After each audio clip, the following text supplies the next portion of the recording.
তো বিষয় লোগা হ্যাঁ, আমাদের পূর্বপুরুষ ইশাকার বাবা হিন্দু ছিলেন। ইশাকার বাবার নাম ছিল রাজা কালিদাস গজদানি সিং নামান্তরে সুলাইমান খাঁ। উনি বায়াত হয়েছিল এই সিলেট মুরারবন সৈয়দ নাসিরুদ্দিন সিপাহ সালার কাছে বায়াত হয়েছে। বায়াত হওয়ার পরে উনি মুসলমান গ্রহণ করে।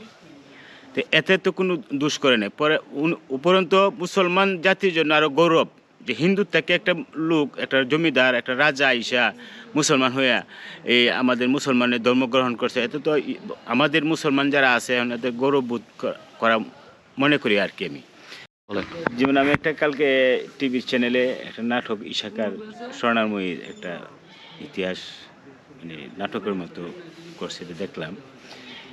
স্বর্ণাময়ী যখন ইশাকা প্রস্তাব দিল যে স্বর্ণাময়ীকে বিয়ে করার জন্য, তখন স্বর্ণাময়ীর বাবা বা স্বর্ণাময়ী ওনারা প্রস্তাবটা মেনে নিলেন না, প্রত্যাখ্যান করলেন। পরে ইশাকা এটা নিয়ে খুবই মর্মাহত বা খুবই চিন্তিত। অনেক লোক টোক লাগাইলেও স্বর্ণাময়ী উন্নতি রাজি না।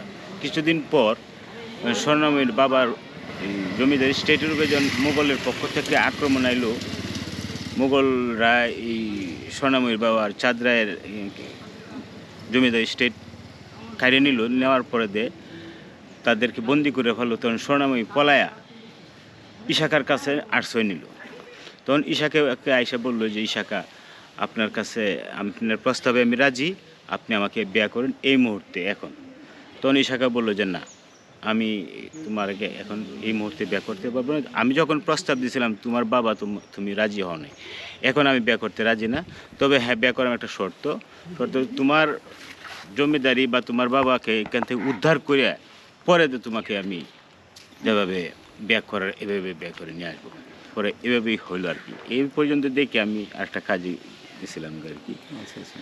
ইশাকা আসলেও একজন এই কেউর কাছে মাথা নত করেন নাই। উনি ওনার বুদ্ধি দেয়া, ওনার কৌশলে বা উনি কেউর বিরুদ্ধেও যান নাই। ওনাকে যেভাবে সুন্দরভাবে বুঝায় সুন্দর করে করে দিনে ইসলামের ভিতরে যে আইন, শরীয়ত অনুযায়ী যে আইন, এই আইন অনুযায়ী সকলকেই ওনার বাইষ্ট করছেন বা এই দেশ জয় করছেন বা এই জমিদারি উনি চালায় গেছেন। আচ্ছা দাদা, একটা প্রশ্ন আমার ভারতবর্ষের অনেকেই, তারপরে বাংলাদেশের অনেকেই কিন্তু করে। প্রশ্নটা আপনার আজকে একটু ক্লিয়ার করি। সেটা হচ্ছে অনেকেই আপনারা যখন কথা বলেন অনেকেই কমেন্টসে লেখে যে আপনারা হিন্দু বংশের লোক।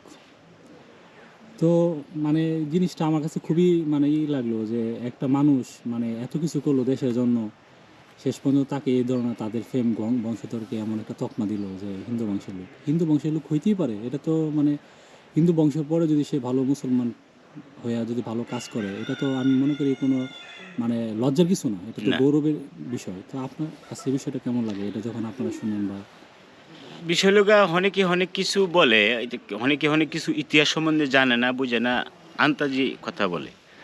বিষয় লোক হ্যাঁ, আমাদের পূর্বপুরুষ ইশাকার বাবা হিন্দু ছিলেন। ইশাকার বাবার নাম ছিল রাজা কালিদাস গজদানি সিং নামান্তরে সুলাইমান খাঁ। উনি বায়াত হয়েছিল এই সিলেট মুরারবন সৈয়দ নাসিরুদ্দিন সিপাহ সালার কাছে বায়াত হয়েছে। বায়াত হওয়ার পরে উনি মুসলমান গ্রহণ করে। তো এতে তো কোনো দোষ করে নাই। পরে উপরন্তু মুসলমান জাতির জন্য আরও গৌরব যে হিন্দু থেকে একটা লোক, একটা জমিদার, একটা রাজা আইসা মুসলমান হইয়া এই আমাদের মুসলমানের ধর্ম গ্রহণ করছে। এতে তো আমাদের মুসলমান যারা আছে এদের গৌরববোধ করা মনে করি আর কি আমি। পরে ইশাকা ইসমাইলকা দুই ভাই হয়।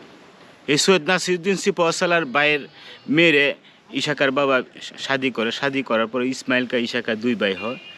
দুই ভাই হওয়ার পরেতে ইশাকার বাবা হিন্দু ছিল। তখন হিন্দু থেকে আমাদের পূর্বপুরুষরা মুসলমান হয়েছে। হওয়ার পরে খা নামটা উপাধিটা রয়ে গেছে আর কি।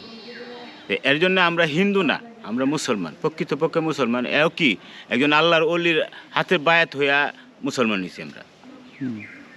ঠিক আছে, আরেকটা বিষয় জানি দাদা, সেটা হচ্ছে যে ইসাকা তো সোনারগাঁ মানে ওইটা রাজধানী ছিল না? জি। তো এটা কি যে স্বর্ণময়ীর নামে কি সোনারগাঁ? হ্যাঁ, সোনারগাঁটা যেটা পানাম সিটিতে এটা স্বর্ণাময়ীরে বিয়ে করার পরেই এই স্বর্ণাময়ীর নামেই সোনারগাঁয়ের নামকরণ করছিল আর কি। আচ্ছা, তো আপনার ওই যে এখন যে কালীগঞ্জে যে ওনার মানে সমাধি বা কবর, ওইখানে কি গেছেন কখনো, যাওয়া হয়েছে? এখানে আমাদের অন্যরা গেছে, আমি আজ পর্যন্ত যাইনি, তবে যাওয়ার ইচ্ছা আছে। ওনার কবর মাজারটাকে আমি জিয়ারত করার ইচ্ছা আছে। আপনার বাবা দাদা ওনারা? হ্যাঁ, ওনারা গেছে। তো এই আপনার এই আরেকটা জিনিস জানি, সেটা হচ্ছে যে ইসাখা আপনার ওনার মানে ফ্যামিলি কতজন ছিল ওনার, আপনার ওই ছেলে মেয়ে ছেলে মেয়ে? যে ইশাকার, আমি যেটা ইতিহাসে পাইছি বা আমাদের একটা বংশ তালিকা আছে, ওনার 2 ছেলে ছিল, মুসাক্কা, মোহাম্মদ কা। মোহাম্মদ খান। জি জি। আর হচ্ছে উনি আপনার মানে ওনার জীবনে উনি মানে বিয়ে কয়টা করছেন? 2টা। দুইটা না? ওনার প্রথম স্ত্রীর নাম সৈয়দা ফাতেমা খাতুন, দ্বিতীয় স্ত্রীর নাম স্বর্ণাময়ী। স্বর্ণময়ী।